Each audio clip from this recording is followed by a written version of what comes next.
A Multilaser trouxe recentemente ao mercado um novo celular básico que aposta em duas configurações diferentes para hardware e software. A versão que testamos é a mais completa, com 4 GB de RAM, 128 GB de armazenamento e Android 11, diferente do mais barato que vem com metade da memória e versão Go Edition do sistema operacional. Será que vale a pena o novo básico da Multilaser diante das opções da Samsung e Motorola?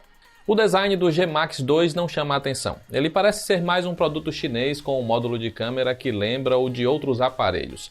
A parte curiosa é a traseira removível, algo praticamente extinto nos dias atuais. Isso permite ter acesso aos slots dos chips e microSD. E aqui vem o primeiro ponto curioso, apenas uma entrada para nano SIM, enquanto a outra ainda adota o antigo formato micro.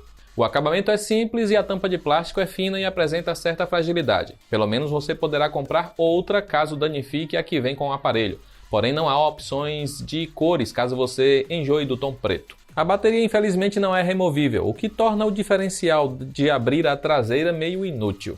A textura que melhora a pegada com o G Max 2 e a Multilaser ainda manda capinha e película na caixa. A parte frontal adota entalhe em formato de gota e as bordas não chegam a ser muito largas, estando dentro do que vemos no segmento.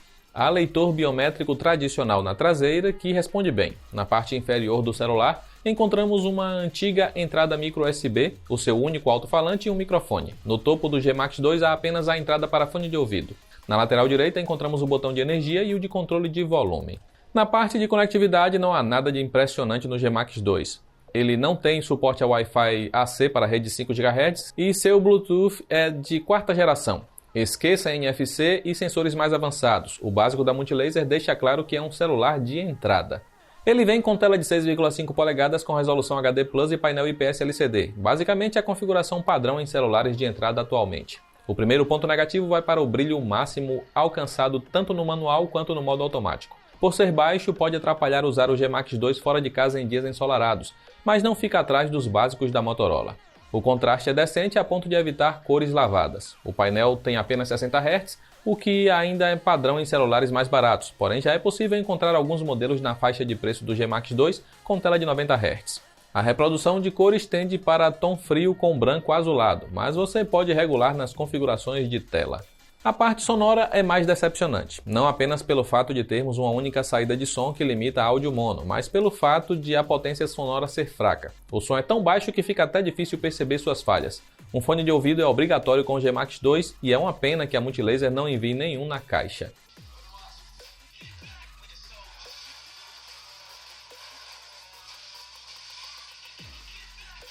O novo celular da Multilaser vem com a plataforma SC9863A da Unisoc. É um chip antigo com processador octa-core de no máximo 1,6 GHz e GPU PowerVR 8322. O que ajuda a salvar o desempenho desta nova versão do G Max 2 é o fato de ter 4 GB de RAM. Ele conseguiu segurar os aplicativos abertos em nosso teste de velocidade. Porém, o hardware antigo demora para carregar o conteúdo, especialmente em jogos. Ele também não empolga em benchmarks, e isso já era esperado. No Antutu, conseguimos menos de 90 mil pontos, o colocando no mesmo patamar de celulares mais antigos como o Galaxy A10 com Exynos 7884 ou o Redmi 9A com o MediaTek Helio G25. O G Max 2 é capaz de rodar jogos mais atuais, desde que opte pela qualidade gráfica mais baixa. No COD Mobile tivemos boa fluidez com tudo no mínimo e filtros desativados. No PUBG foi possível jogar na opção gráfica balanceada com detalhes no médio. Já jogos mais leves, como Mario Kart e Asphalt 9, rodaram de boa na configuração padrão. O G Max 2 vem equipado com bateria de 4.000 mAh e conseguiu entregar boa autonomia em nossos testes. Ele chegou a quase bater 20 horas de uso moderado, o que garante passar o dia inteiro longe de tomadas. O carregador que vem com o aparelho entrega no máximo 10 watts, e isso faz com que demore mais de 2 horas para ir de 0 a 100%. Pode parecer muito, mas ainda é comum ver celulares de entrada levando 3 horas ou mais para carregar. Só faltou um carregamento rápido para agilizar pequenas cargas. Com 15 minutos na tomada, ele recupera apenas 14% e chega a 28% em meia hora, o que mostra que seu carregamento é linear. O G Max 2 sai da caixa com Android 11 e no momento em que testamos o aparelho ainda estava com pacote de segurança de julho. Este é o tipo de celular voltado para o público que não se preocupa com atualizações, então não espere ver o Android 12. A interface é básica e lembra um Android pouco modificado da Motorola. A diferença é que os ícones são quadrados e não há um aplicativo que centralize os extras. Aliás, a Multilaser nem se preocupa com isso e oferece uma experiência praticamente essencial do Android. Há modo escuro que muda a cor do sistema e dos aplicativos compatíveis. Os aplicativos que vêm pré-instalados são os tradicionais do Google. Por ser algo tão simples e sem modificações, esperávamos uma fluidez melhor. O problema não chega nem a ser engasgos nas animações, mas sim um atraso na resposta do sistema que nem sempre responde ao primeiro toque. E em câmeras?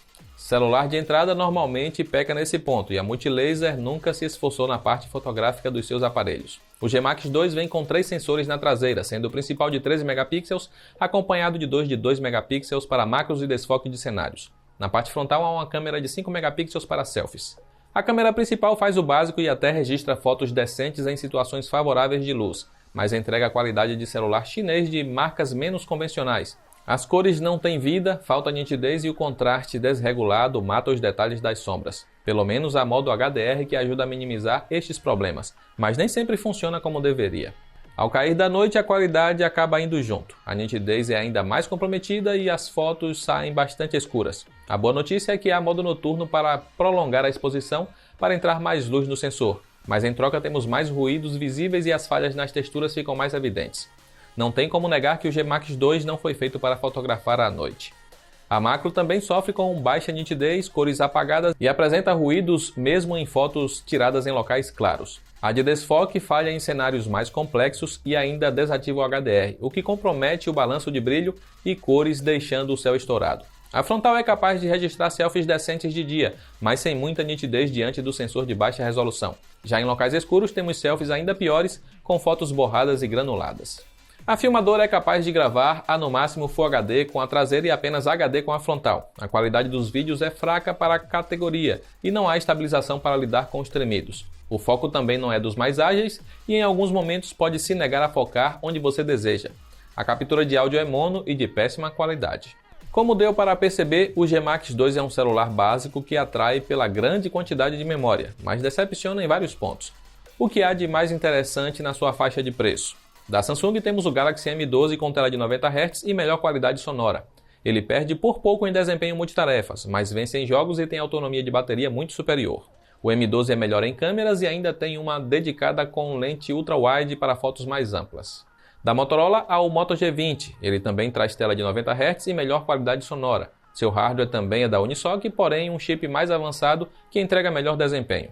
Sua bateria dura mais, mas em contrapartida leva o dobro de tempo para recarregar. As câmeras do G20 são melhores e há ultra-wide para fotos mais amplas. O Realme C11 pode ser outra boa alternativa, ele também tem tela de 60 Hz, mas com qualidade de imagem um pouco superior. A qualidade sonora é mais rica no C11, por mais que tenha também apenas um alto-falante.